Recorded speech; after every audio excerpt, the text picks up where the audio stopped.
Did you know in Spider-Man 3, the symbiote suit is slightly different from the comic version? In the movie, Peter wears the symbiote suit under his regular clothes, but in the comics, the symbiote suit is able to transform into whatever clothes he could think of. The closest representation of this comes when Brock uses the suit after being seen in a taxi driver outfit. He's immediately seen in the Venom suit afterwards. Did you know in Iron Man, the production process was a nightmare that goes as far back as 1990?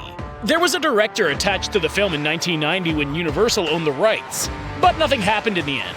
6 years later, 20th Century Fox held the rights, and Nicolas Cage showed interest. 2 years later, Tom Cruise was attached to the project, but that didn't work either. People also tried to start something in 1999, 2000, and 2004, before the rights went back to Marvel.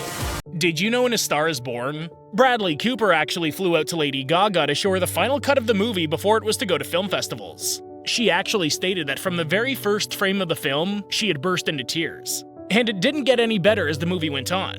She had to watch it multiple times before she could watch it as an audience member.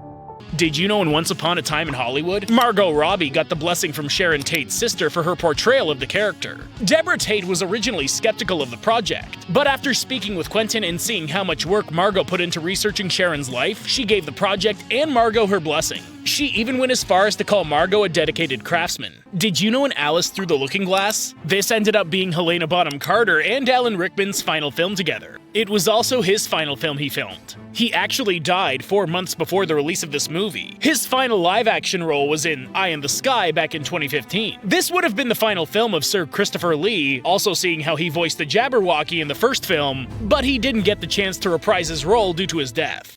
Did you know that in Blade Runner 2049, Jared Leto's character Neander Wallace, the main antagonist of the 2017 neo-noir sci-fiction film, is blind and relies on miniature drones to see? To prepare for the role of Neander Wallace, Leto researched blindness with the organization Junior Blind of America. He also put on opaque contact lenses so he couldn't see, so he could better portray the blind character. Moreover, to learn how Neander Wallace would act, Leto used examples from Silicon Valley tech inventors and inventors he personally knows.